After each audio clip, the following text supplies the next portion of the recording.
صدی میں ہم ہیں۔ اب ایک بات میں کہہ رہا ہوں اور وہ میری ذاتی رائے ہے، گمان، اندازہ، اس میں مجھ سے اختلاف کرنے کا ہر ایک کو حق ہے۔ میرے نزدیک 15ویں صدی ہجری اب مجدد کامل الامام المہدی سلسلہ تجدید خلافت کی آخری کڑی کے ظہور کا وقت ہے۔ اس میں مجھے ایک تو قرآن مجید سے اشارہ ہے، میں اسے تفسیر نہیں کہتا۔ میرے نزدیک قرآن مجید میں چند آیتیں سورہ مدثر کی اور چند آیتیں سورہ انشقاق کی بڑی عجیب ہے۔ سورہ مدثر کی آیات میں حضور کی آمد کا نقشہ کھینچا گیا ہے، کلا والقمر واللیل اذ ادبر والصبح اذا اسفر انہا لإحدى الکبر نذیرا للبشر لمن شاء منکم ان یتقدم او یتأخر۔ نہیں، قسم ہے چاند کی، کلا والقمر واللیل اذ ادبر، اور رات کی جبکہ وہ پیٹھ موڑ لے جانے لگے اور صبح کی جبکہ وہ روشن ہو جائے۔ حضور سے پہلے 600 برس ایسے گزرے ہیں دنیا میں کہ نبوت کا سورج نہیں تھا، بس چاند جیسے مستعار روشنی چاند کی ہوتی ہے، تو سابقہ انبیاء کی مستعار روشنی تو کوئی دنیا میں تھی، دھندلی دھندلی جیسی چاند کی ہوتی ہے، لیکن وہ سورج نہیں تھا۔ لیکن اب وہ رات ختم ہو رہی ہے، وہ لیل اذ ادبر جا رہی ہے، محمد صلی اللہ علیہ وسلم کا سورج، یہ شمس نبوت و رسالت طلوع ہو گیا۔ والصبح اذا اسفر انہا لإحدى الکبر، بہت بڑی باتوں میں سے ایک بات ہے جو ہوئی ہے، وہ معمولی واقعہ نہیں ہے، احدى الکبر، یہ تاریخ انسانی کے عظیم ترین واقعات میں سے ہے بعثت محمدی، نذیرا للبشر، پوری نوع انسانی کے لیے نذیر بن کر آئے۔ یہ تو ہے حضور کا معاملہ، لیکن اب جو معاملہ ہونا ہے دوبارہ، اس لیے کہ خلافت علی منہاج النبوت دوبارہ اب قائم ہوگی انشاءاللہ۔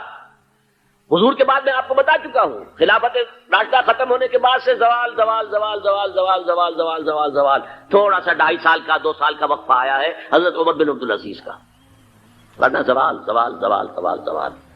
اگرچہ اس زوال کو 1000 سال لگے ہیں، یہ عمارت جو محمد نے بنائی تھی ایک دن میں نہیں گر گئی صلی اللہ علیہ وسلم، کھنڈر بتا رہے ہیں عمارت عظیم تھی، 1000 سال کے بعد پھر یورپ کے سیلاب نے آ کر اس کو گرایا ہے اور ختم کیا ہے، ورنہ 1000 سال تک سطوت و شوکت کے ساتھ امت مسلمہ تو موجود رہی ہے، چاہے اسلام جو ہے وہ حکومت کی سطح پر موجود نہیں تھا۔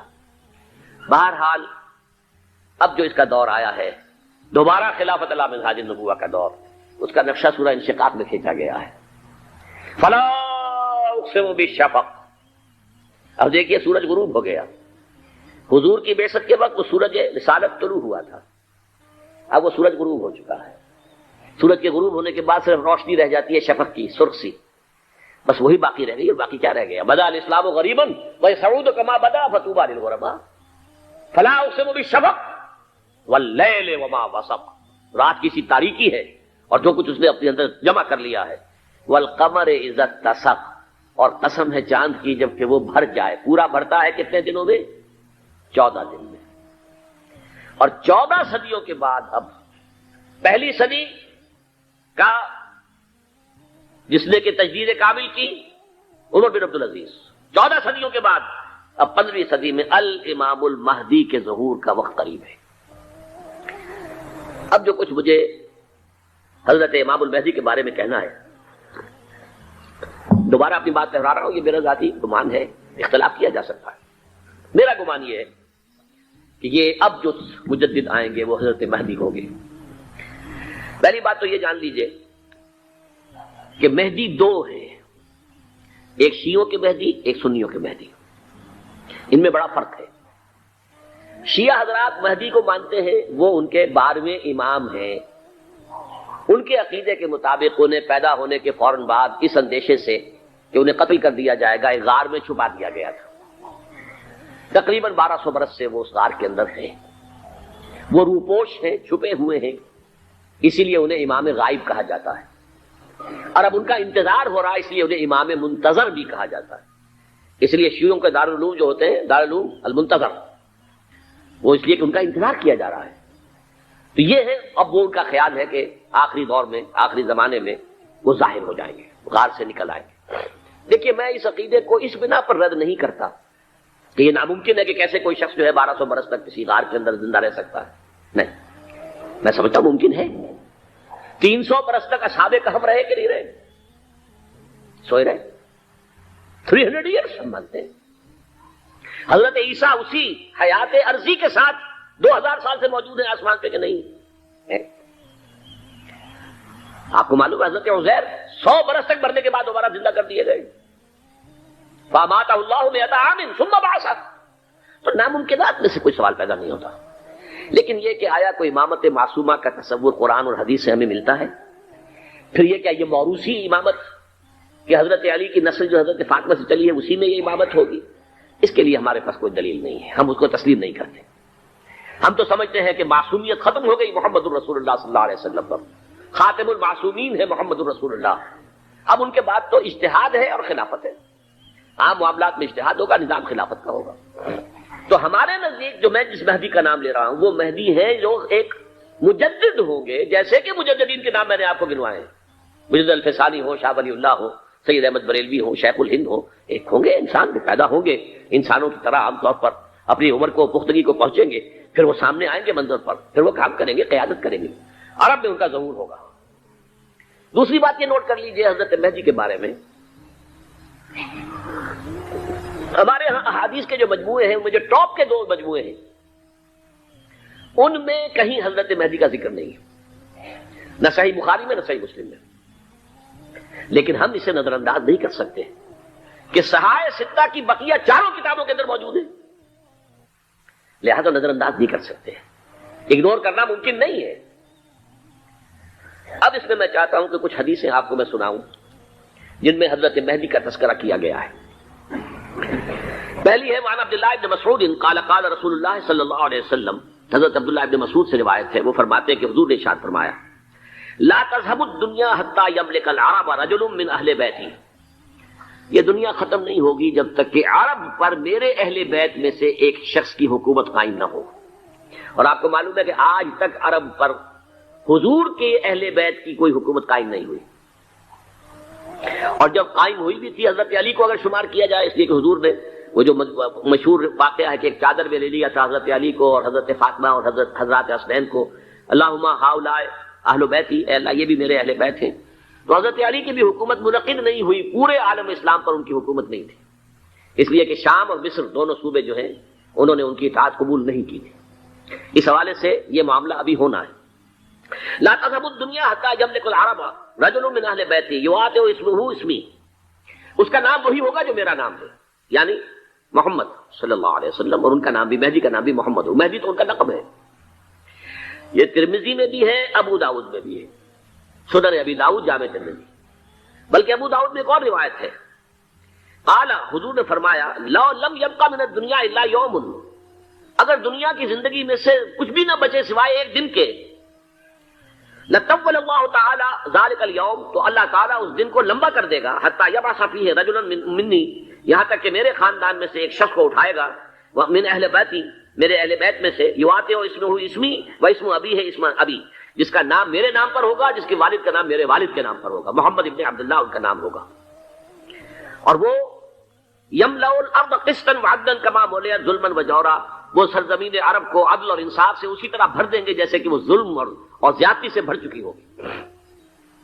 دوسری روایت ہے حضرت ابو سعید خدری رضی اللہ تعالیٰ عنہ سے، حضور نے فرمایا المہدی منی اجل الجبہۃ اقن الانف یملأ الارض قسطا وعدلا کما ملئت ظلما وجورا یملک 7 سنین، رواہ داؤد. کہ مہدی مجھ میں سے ہوں گے بڑی روشن پیشانی والے اور بڑی کھڑی ناک والے، وہ زمین کو بھر دیں گے انصاف سے اور عدل سے جیسے کہ وہ ظلم سے بھری ہوئی ہوگی، اور وہ 7 برس تک حکومت کریں گے. عرب میں خالص خلافت علی منہاج النبوہ کا نظام حضرت مہدی کے ہاتھوں قائم ہوگا اور 7 برس تک قائم رہے گا عرب کے اندر. اس کا اگلا مرحلہ میں بعد میں بیان کروں گا. تیسری روایت، اور اس کو میں اس لیے خاص طور پر سنا رہا ہوں کہ اس میں وہی الفاظ آئے ہیں جو میں نے ابتدا میں حدیث آپ کو سنائی تھی، اس کے الفاظ ہیں. عن ابی سعید قال ذکر رسول اللہ صلی اللہ علیہ وسلم بلان یصیب هذه الامه حتى لا یجد الرجل ملجا یلجا الیہ من الظلم. حضور نے ذکر فرمایا کہ ایک دور ایسا آئے گا انتہائی ابتلا اور آزمائش اور مصائب کا کہ کسی شخص کو کوئی سر چھپانے کی جگہ نہیں ملے گی اس ظلم سے اپنے آپ کو بچانے کے لیے. فَيَبْعَثُ اللَّهُ رَجُلًا مِنْ عِتْرَتِي وَأَهْلِ بَيْتِي، تو پھر اللہ میرے خاندان میں سے، میرے اہل بیت میں سے اٹھائے گا ایک شخص کو فَيَمْلَأُ بِهِ الْأَرْضَ قِسْطًا وَعَدْلًا، اور اس کے ذریعے سے اللہ تعالیٰ زمین کو عدل و قسط سے بھر دے گا. يَرْضَى عَنْهُ سَاكِنُ السَّمَاءِ، یہ وہی الفاظ آ گئے. اب اس سے پھر راضی ہو جائیں گے آسمانوں میں رہنے والے بھی، وَسَاكِنُ الْأَرْضِ، اور زمین میں رہنے والے بھی. لَا تَدَعُ السَّمَاءُ مِنْ قِطَرِهَا شَيْئًا إِلَّا صَبَّتْهُ، آسمان اپنا ایک قطرہ بھی نہیں روکے گا مگر یہ کہ اس کو زمین کے اوپر نثار کر دے گا، بارش کی شکل میں گرا دے گا. وَلَا تَدَعُ الْأَرْضُ مِنْ نَبَاتِهَا شَيْئًا إِلَّا أَخْرَجَتْهُ، اور زمین اپنی پیداوار میں سے کوئی شے نہیں چھپائے گی، نہیں روکے گی مگر کچھ تو ظاہر کر دے گی. یا یہ کہ دنیا میں اقتدار کی کسی مسند پر انسان بیٹھا ہے، یا یہ کہ کوئی اس کے ہاتھ میں اختیار نہیں. یہ تمام جو حالات انسان پر طاری ہوتے ہیں، ان کے جواب میں جو طرز عمل فکری اعتبار سے اور عملاً انسان اختیار کرتا ہے، اس کے 4 درجے ہیں. پہلا درجہ ہے انتہائی گمراہی، ضل ضلالا بعیدا. وہ کیا ہے؟ اگر عزت ہوئی، نعمتیں ملی، فلاں دیوی یا دیوتا کی نگاہ کرم ہے، اس کی کرپا سے یہ ہو گیا. اور اگر کوئی تکلیف آ گئی، مصیبت آ گئی، معلوم ہوتا ہے کہ فلاں دیوی یا دیوتا ہم سے ناراض ہو گیا، یہ کالی دیوی کی طرف سے کوئی مصیبت آ گئی ہے، یا یہ کہ یہ لکشمی دیوی کی نگاہ کرم ہے کہ ہمیں دولت مل گئی ہے. یہ تو ہے شرک. شرک ہونے کے اعتبار سے یہ ہے ضل ضلالا بعیدا، انتہائی پستی. اس پستی سے اوپر آئیں گے تو توحید کی پہلی منزل ہے. عزت دی اللہ نے دی، اگر کوئی تنگی آ گئی، فقر، تکلیف، کوئی ذلت، رسوائی، یہ بھی اللہ کی طرف سے. ایک اعتبار سے تو انسان ہدایت پر آ گیا. بڑی گہرائی تھی اس گندگی کی اور اس خباثت کی جو شرک جس کا نام ہے، اس سے انسان نکل آیا نجاست سے. توحید تو ہے لیکن ابھی اس میں اس کی گمراہی کا ایک ایلیمنٹ شامل ہے. اور یہ گمراہی سے جب تک آگے نہیں آئے گا، اوپر نہیں ابھرے گا، اس کا طرز عمل کیا ہوگا کہ ذرا کچھ مل گیا، عزت مل گئی، پھولے نہیں سما رہے، اب زمین پر قدم نہیں ٹک رہے، گردن اکڑ رہی، کہیں محرومی ہو گئی، کوئی تکلیف آ گئی، کوئی مشقت، فقر آ گیا، اب بجھ کر رہ گئے. ان دونوں کیفیات میں انسان کا پینڈولم جو ہے وہ ایکسٹریم کو جائے گا. یہ کب ہوگا؟ جبکہ انسان یہ سمجھتا ہے کہ اس دنیا میں جو دولت مل گئی یا عزت مل گئی تو یہ گویا کہ بڑی کوئی قابل فخر شے ہے، اور اگر یہاں پر کوئی تکلیف آ گئی، کوئی مصیبت آ گئی، فقر و فاقہ آ گیا تو یہ گویا کہ بہت ہی اہانت آمیز شے ہے. اگر یہ انسان سمجھے گا تو طرز عمل وہ نکلے گا نتیجے کے طور پر جو میں بیان کر چکا ہوں. یہ گمراہی ہے. اس گمراہی سے نکلیں گے تو آپ کس مقام پر آئے؟ دوسری منزل ہدایت کی کیا ہے؟ نہ یہ عزت ہے نہ یہ ذلت ہے، دونوں حیثیتیں برابر ہیں کہ یہ امتحان ہے. اسی لیے ان دونوں آیتوں میں ایک لفظ قدر مشترک ہے، اذا مبتلاہ فاما الانسان اذا مبتلاہ ربہ فاکرمہ ونعمہ. یہ بھی ایک ابتلا ہے، آزما رہا ہے اللہ. کبھی وہ دے کر آزماتا ہے، کبھی چھین کر آزماتا ہے، کبھی فقر و فاقہ سے آزماتا ہے، کبھی وہ کثرت دولت اور کثرت مال سے آزماتا ہے، کبھی وہ صحت دے کر آزماتا ہے کہ یہ قوت اور توانائی اور صحت جو میں نے دی ہے یہ اس میں کیا کرتا ہے، کبھی وہ مرض کے ذریعے سے آزماتا ہے کہ صبر کرتا ہے کہ نہیں کرتا. ہمارے لیے شکوہ اور شکایت تو اس کی زبان پر نہیں آ جاتی، نالا اور سیون تو نہیں آ جاتا، تکلیف جھیلتا کہ نہیں جھیلتا، اس میں تحمل ہے کہ نہیں ہے، تو صبر کرتا ہے یا شکر کرتا ہے. یہ دونوں کیفیات در حقیقت اس اعتبار سے مساوی ہے، یہ بھی امتحان، یہ بھی امتحان. یہ حقیقت جب سامنے ہوگی اب وہ پینڈولم جو ہے وہ بہت کم ہو جائے گا. یعنی انسان میں طبعی طور پر تو ایک اثر ہوتا ہے غیر اختیاری. کسی چیونٹی نے کاٹا آپ کے پاؤں پر، آپ اپنا پاؤں ہٹا لیں گے، اس میں کوئی ارادہ نہیں، یہ ریفلیکس ایکشن ہے، غیر اختیاری فعل. اس حد تک تو انسان ضرور متاثر ہوتا ہے، اس سے تو کوئی انسان جو ہے وہ بلندتر نہیں ہو سکا. حضرت ابراہیم رضی اللہ تعالیٰ عنہ، حضور کے وہ نومولود فرزند، انتقال جب ہو رہا تھا آپ کی آنکھوں میں آنسو آ گئے. اب یہ طبعی اثر ہے، ایک فعل ہے، انفعالی کیفیت ہے جو بالکل طبعی ہے، لیکن یہ نہیں کہ اس کی وجہ سے انسان کی زبان پر کوئی شکوہ آ جائے، کوئی شکایت آ جائے، یہ نہیں ہوگا، یہ ایمان کے منافی ہے. اسی طریقے سے اگر کوئی خوشی ہوئی ہے تو چہرے کے اوپر ایک نکھار آ جائے گا، تبسم آ جائے گا، اس سے زائد نہیں. اس حد تک تو یوں سمجھیے کہ انسان کا طبعی تقاضا ہے. اس سے زیادہ یہ پینڈولم اگر سوئنگ کر رہا ہے تو گویا کہ اس حقیقت سے انسان محجوب ہے کہ یہ بھی امتحان ہے، یہ بھی امتحان، جو ہم سورہ حدید میں پڑھ چکے ہیں. ما اصاب من مصیبت فی الارض ولا فی انفسکم الا فی کتاب من قبل ان نبراها ان ذلک علی اللہ یسیر لکے لا تعصوا علی ما فاتکم ولا تفرحوا بما آتاکم.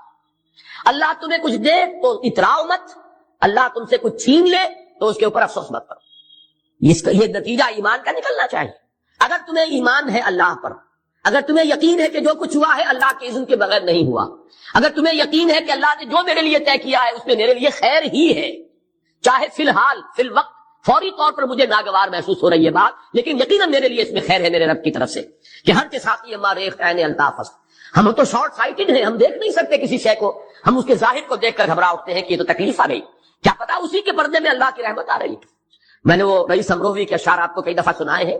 وہ وقت آیا کہ ہم کو قدرت ہماری سعی و عمل کا پھل دے، بتا رہی ہے یہ ظلمت شب کہ صبح نزدیک آ رہی ہے، ابھی ہے کچھ امتحان باقی، فلاکتوں کے نشان باقی، قدم نہ پیچھے ہٹے کہ قسمت ابھی ہمیں آزما رہی ہے۔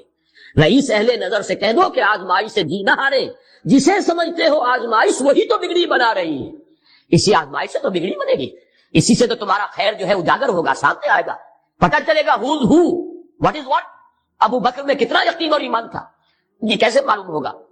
کیسے معلوم ہوگا کہ بلال میں کتنا سہار، کتنا تحمل تھا، کتنا صبر تھا، اگر وہ مصیبت ان پر نہ آتی کہ جو امیہ ابن خلف کے ہاتھوں ان پر قیامت ٹوٹ رہی تھی۔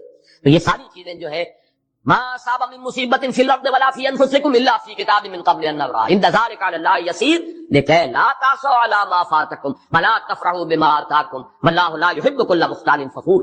اگر اس حقیقت سے محجوب ہو جاؤ گے تو پھر اختیال اور فخر اور گھمنڈ پیدا ہو جائے گا تمہارے اندر، یا دوسری طرف مایوسی، کمر ہمت ٹوٹ کر رہ جائے گی، خودکشی کرنے کو انسان آمادہ ہو جاتا ہے، ذرا کوئی ناکامی دنیا میں آ گئی، کوئی تکلیف آ گئی۔ یہ ہے در حقیقت تیسری منزل، ہدایت کی دوسری سیڑھی۔ پہلا کیا تھا؟ نہاد ضل ضلالا بعیدا، کوئی خیر مل گیا تو کسی دیوی کی نگاہ کرم، کوئی تکلیف آ گئی تو کسی دیوتا کی ناراضگی، یہ تو ہے ضل ضلالا بعید۔ اس سے اوپر آئے، یہ پہلی سیڑھی ہدایت کی ہے۔ عزت ہے تو اللہ کی طرف سے، اور اگر کوئی ذلت ہے، تنگی ہے تو اللہ کی طرف سے، یہ ہدایت کا آغاز ہو گیا، یہ توحید کی بنیادی منزل ہے۔ اس سے اگلی منزل، یہاں کی ذلت ذلت نہیں، یہاں کی عزت عزت نہیں۔ ذالک یوم التغابن، ہار اور جیت کے فیصلے کا دن تو قیامت کا دن ہے۔ وہاں معلوم ہوگا جس کو اس روز عزت ملی وہ عزت والا ہے، جو اس روز ذلیل ہو گیا وہ ذلت والا ہے۔ یہ تو امتحان ہے، دار الامتحان ہے، خلق الموت والحیات لیبلوکم ایکم احسن عملا، یہ تو دار الامتحان ہے۔ امتحان ہونے کے ناطے دونوں برابر ہیں۔ اس سے اوپر ہے ایک چوتھی منزل، ہدایت کی تیسری منزل۔ وہ کیا ہے؟ عام طور پر انسان یہ سمجھتا ہے کہ یہ جو آزمائش ہے تنگی کی اور فقر و فاقہ کی، یہ سختر آزمائش ہے، اور نعمتوں کی بارش ہو تو یہ آسان آزمائش۔ یہ بھی ابھی گمراہی کا ایک پرت جو ہے اس کی باقی ہے۔ ابھی ہدایت کا جو کامل جو ہوگا انکشاف، وہ کب ہوگا؟ جب انسان اس حقیقت کو جان لے کہ جہاں وسعت ہو، دس از دی رے آف ہوپ۔ یہ امت قرآن سے اپنا تعلق توڑ بیٹھے، اور نمبر 2 ہے وہی سرمایہ داری بندہ مومن کا دین، یہ بھی سرمایہ پرست بن چکا ہے، دولت کا پجاری بن چکا ہے۔ یہ میرے لیے رے آف ہوپ ہے۔ مادہ پرستی، دولت پرستی، سرمایہ پرستی، زر اندوزی، وَإِنَّهُ لِحُبِّ الْخَيْرِ لَشَدِيدٌ، ان دو لعنتوں کے اندر یہ مبتلا ہے۔ جانتا ہوں یہ امت حامل قرآن نہیں ہے، وہی سرمایہ داری بندہ مومن کا دین۔ اور تیسری سب سے تلخ حقیقت، اس کی جو علمی اور روحانی جو رہنمائی کرنے والے لوگ ہیں وہ اندر سے خالی ہیں، کھوکھلے ہیں۔ جانتا ہوں میں کہ مشرق کی اندھیری رات میں بے ید بیضا ہے پیران حرم کی آستین، علماء ہیں اور صوفیاء ہیں اور پیشوا ہیں اور مسند نشین ہیں اور سب کچھ ہے، لیکن کسی کے آستین میں وہ موسیٰ والا ید بیضا نہیں، خالی اندر سے کھوکھلے۔ اس کا نقشہ ایک حدیث میں آیا ہے جو لرزا دینے والی حدیث ہے، آج کا نقشہ ہے وہ بالکل۔ حضور نے فرمایا یوشک ان یاتی علی الناس زمان، مجھے اندیشہ ہے لوگوں پر ایک زمانہ ایسا آ جائے گا، ذرا گنتی کیجیے کیسا ہوگا، لا یبقى من الاسلام الا اسمہ، اسلام میں سے اس کے نام کے سوا کچھ نہیں بچے گا۔ کہاں ہے اسلام دنیا میں؟ دکھاؤ، اجتماعی سطح پر دکھاؤ کہاں ہے۔ بھلا یبقى من القرآن الا رسمہ، اور قرآن میں سے سوائے اس کے رسم الخط کے کچھ نہیں بچے گا۔ معنی کہاں ہے قرآن کی؟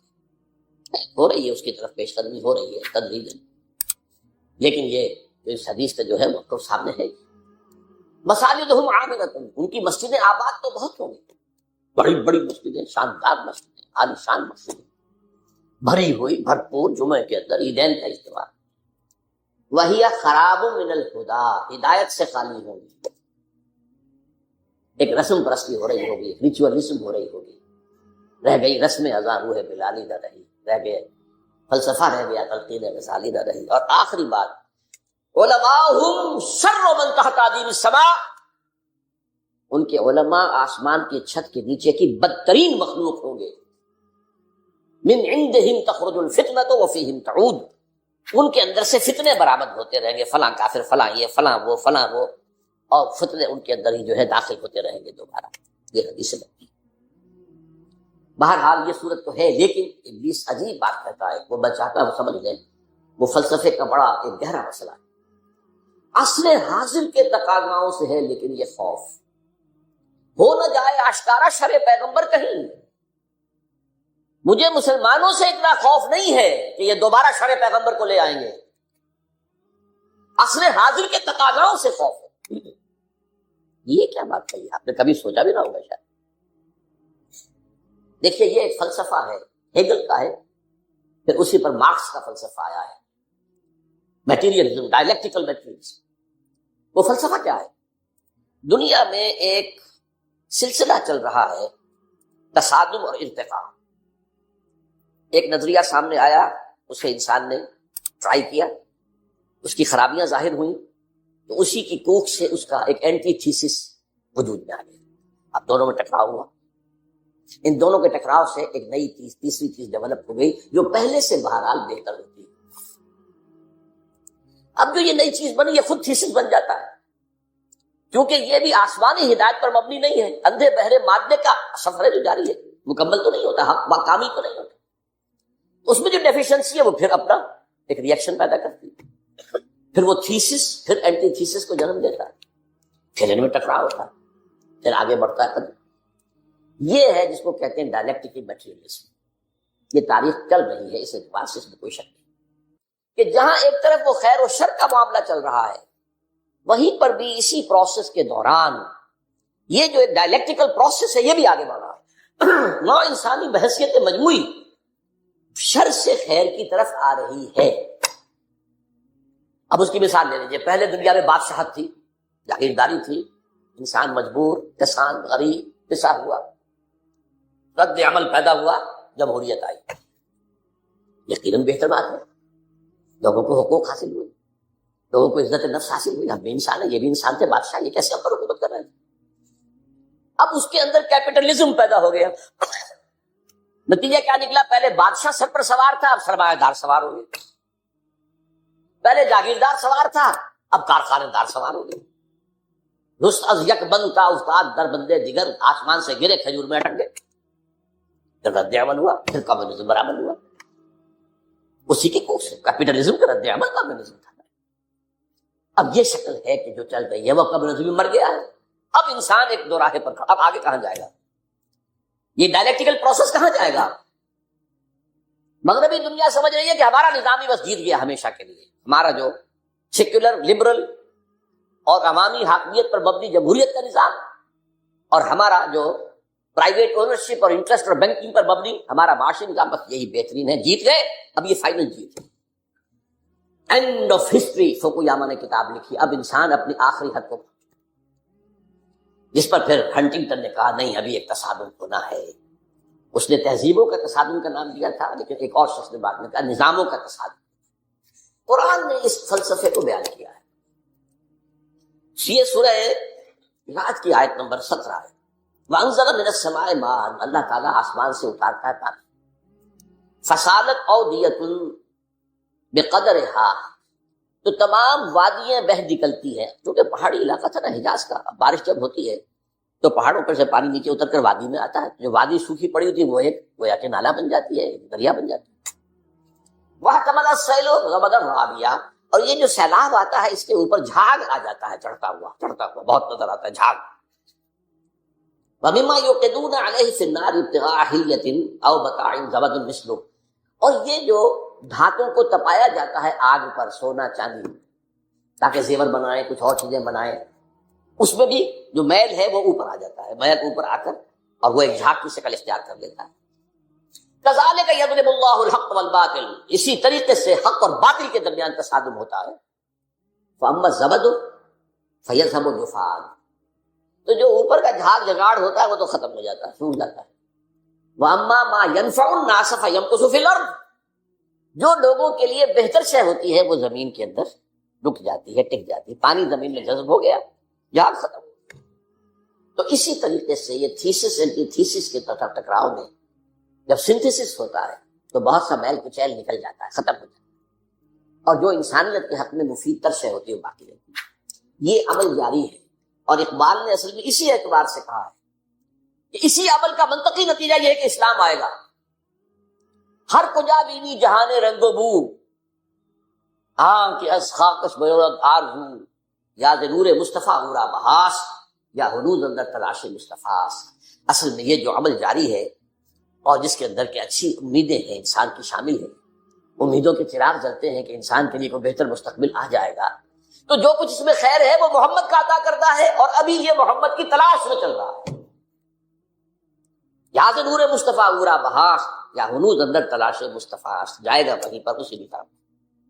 اچھا، اب جو میں نے آپ کے سامنے عرض کیا کہ یہ جو باطل کی صف بندی ہے، اس میں وہ جو پرانا ایک مقولہ ہے، نہ ہر زن درست و نہ ہر مرد مرد، خدا پنج انگوش یکساں نہ کر، تو اس صف بندی میں سب برابر نہیں ہے۔ دیکھیے، عیسائیوں میں 3 تقسیمیں ہیں۔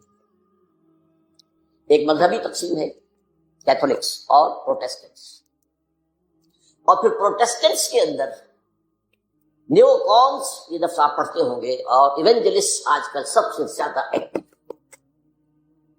ایک تو ان کے درمیان اختلاف ہے۔ نمبر 2، کیتھولک، جب جان لیجئے کہ یورپ جو ہے، مین لینڈ یورپ اس کیتھولک نیئرلی 100%۔ امریکہ اور برطانیہ یہ ہے پروٹیسٹنٹس۔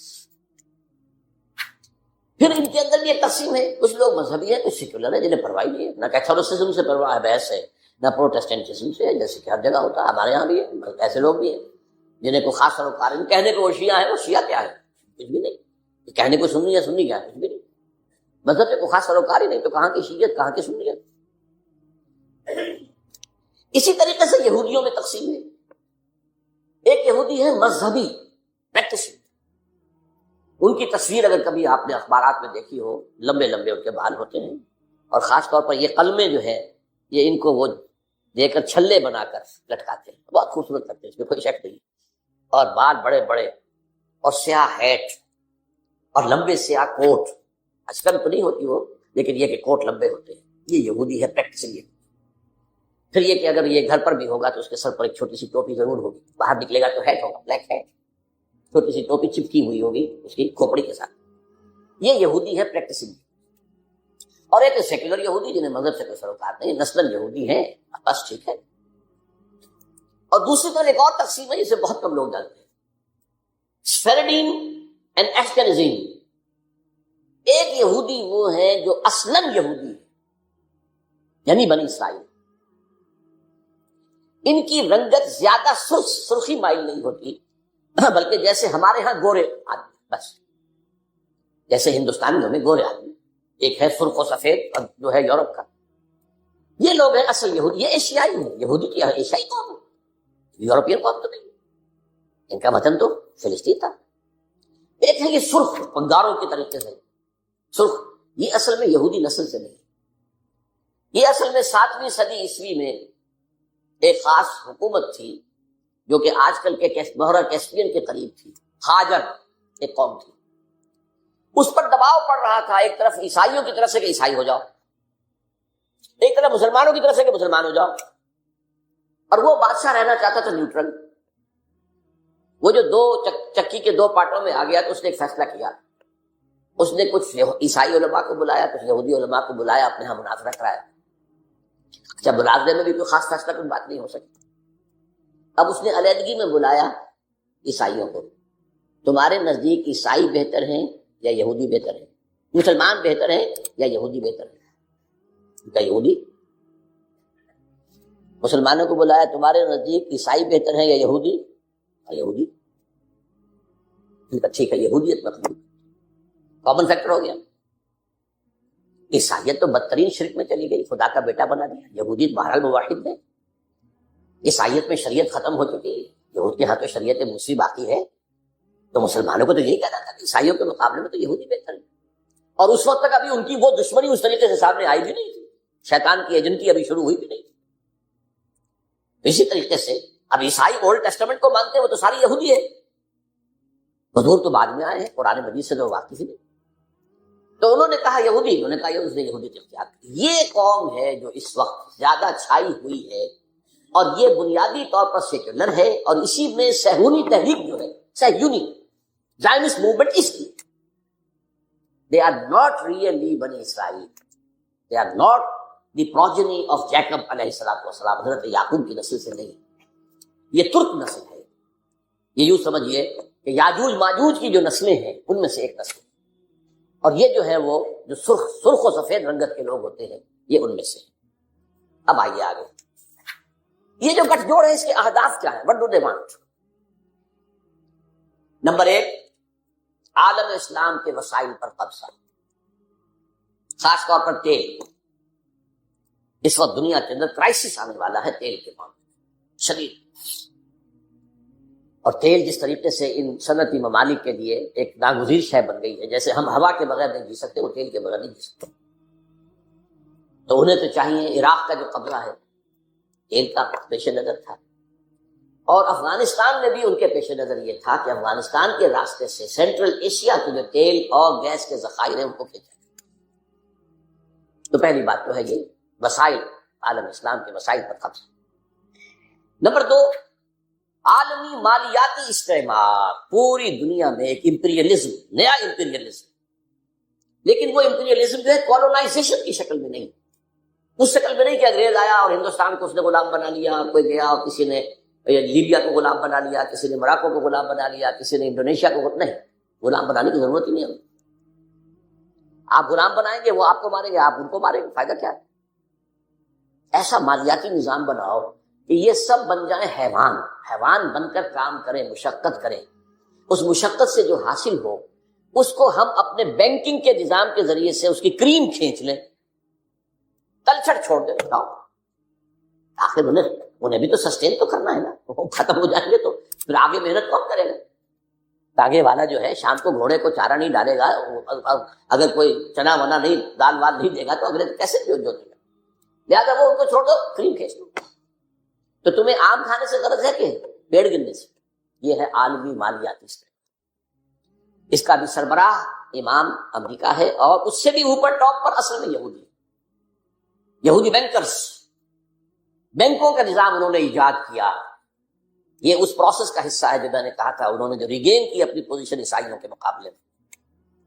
تو بینکنگ کا نظام، ای بنوک، ای فکر چالاک یہود، نور حق السینہ آدم ربود، اس بینکوں کے نظام نے انسان کے اندر سے جو نور حق ہے، وہ جو روح ربانی ہے، اسے کھینچ لیا، سب کر دیا۔ تا کہو بالا نہ گرد دی نظام، دانش و تہذیب و دی سودائے خام۔ جب تک یہ نظام کہو بالا نہیں ہوگا، کہاں کی دانش، کہاں کی تہذیب، کہاں کا مذہب، کہاں کا دین، یہ سب نام ہے جنہیں قل ہی الا اسماء سمین الا اسماء سمیتموها۔ تو دوسری بات یہ ہوگی۔ تیسری بات ہے وہ اپنی تہذیب کا تحفظ کرنا، اپنی تہذیب اور تمدن دونوں۔ یہ جو اقبال نے لفظ استعمال کیا ہے تہذیب نے، پھر اپنے درندوں کو، میں حیران ہوتا ہوں اس شخص کے بارے میں، وہ الفاظ جو آج بش کہہ رہا، اور سویلائزیشن، ہمیں خطرہ، ہماری تہذیب کو خطرہ، یہ سارے کے سارے تل گئے ہماری تہذیب کو ختم کرنے پر۔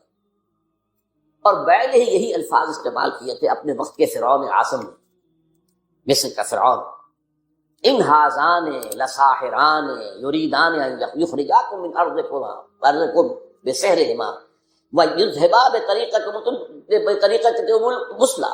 یہ جو موسیٰ اور ہارون آ گئے نا، یہ دو جادوگر ہیں، یہ چاہتے ہیں اپنے جادو کے بل پر تمہیں اپنے ملک سے بے دخل کر دیں اور تمہاری مثالی تہذیب کو ختم کر دیں۔ وَيَذْهَبَا بِطَرِيقَتِكُمُ الْمُثْلَىٰ۔ آج در حقیقت وہ چاہتے ہیں کہ اپنی اس تہذیب اور تمدن کا اور اپنے نظام کا، خاص طور پر مالیاتی نظام، وہ سارا معاملہ جو مالیاتی استحصال کا ہے وہ تو اسی پر تو مبنی ہے، مالیاتی نظام ختم تو ختم۔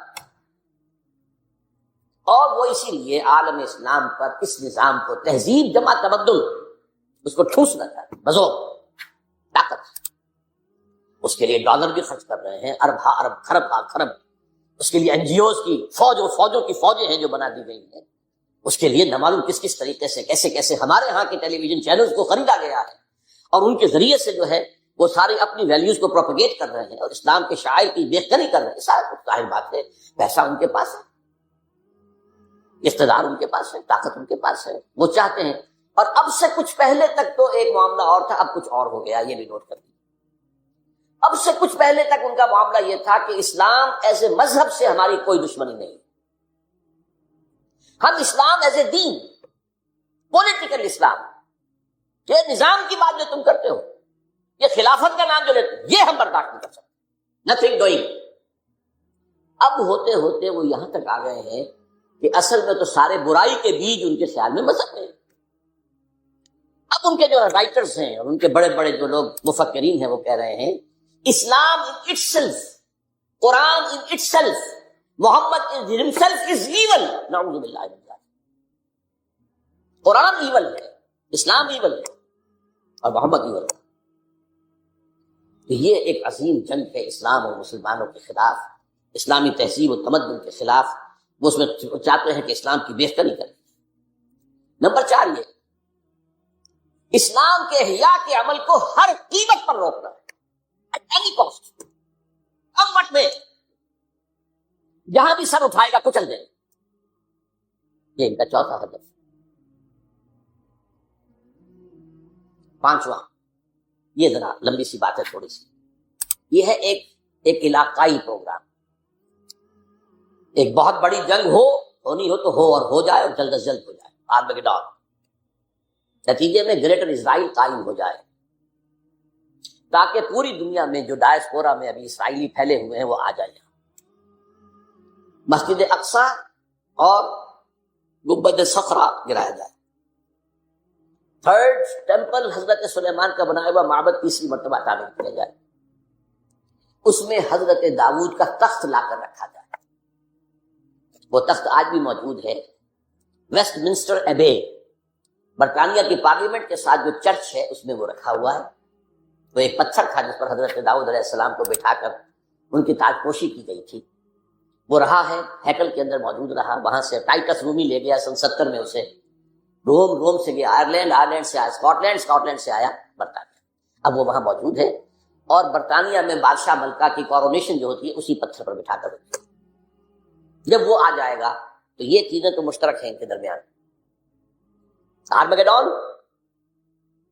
گریٹر اسرائیل، تمام دنیا سے اسرائیلیوں کو لا کے آباد کر دینا، اور ٹیمپل آف دی ماؤنٹ کی تعمیر، اور اس کے لیے مسجد اقصی اور گنبد صخرہ کو گرا دینا، اور تھرون آف ڈیوڈ لا کر دینا۔ اس کے بعد عیسائیوں کے نزدیک حضرت مسیح نازل ہوں گے اور اس تخت پر بیٹھ کر دنیا پر حکومت کریں گے۔ یہاں ہمارا ان کا عقیدہ کچھ آ کر مل جاتا ہے، اور اس یہودیوں کے نزدیک ان کا جو مسیحا جس کے وہ منتظر ہیں وہ آئے گا، جس کو ہم کہیں گے دجال، المسیح الدجال، ان کا مسیحا جھوٹا، وہ آ کر بیٹھے گا اور وہ دنیا پر حکومت کرے گا۔ یہ ہیں ان کے اہداف۔ اب دیکھیے میں تھوڑی تھوڑی تفصیل آپ کو بتا دوں۔ اس کے بعد کیتھولک یہ چاہتے ہیں کہ فلسطین میں ایک کیتھولک ریاست قائم ہو جائے، یہاں فرق ہے اب ان میں۔ یہودی چاہتے ہیں کہ عیسائی ریاست قائم ہو جائے۔ اچھا، کیتھولکس اور یورپینز اتنے زیادہ پرو یہودی نہیں ہیں جتنے کہ پروٹیسٹنٹس اور ایونجلسٹ اور نیوکونز ہیں برطانیہ اور امریکہ۔ ان میں تھوڑا تھوڑے فرق جو ہے اس اعتبار سے رہتے ہیں۔ اب یہی وجہ دیکھیے کس قدر زمین و آسمان کا فرق ہوا۔ عراق کی جنگ کے لیے کوئی بڑا کولیشن نہیں بن سکا،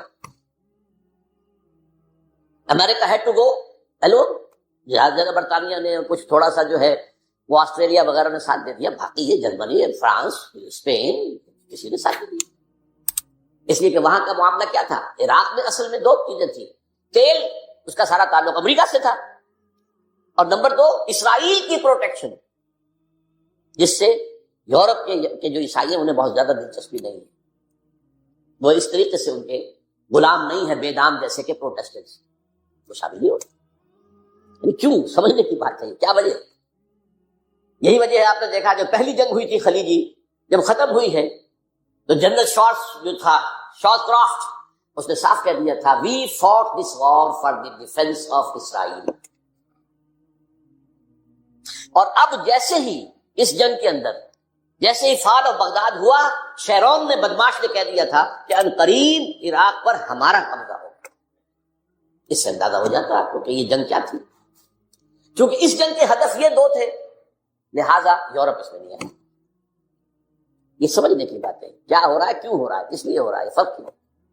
افغانستان کا معاملہ اس کے برعکس ہے، وہاں اسلام نے سر ابھارا تھا، اسے کرش کرنا یہ سب کے نزدیک متفق آ گئے، تاریخ انسانی کی عظیم ترین پوزیشن بن گئی، عظیم ترین۔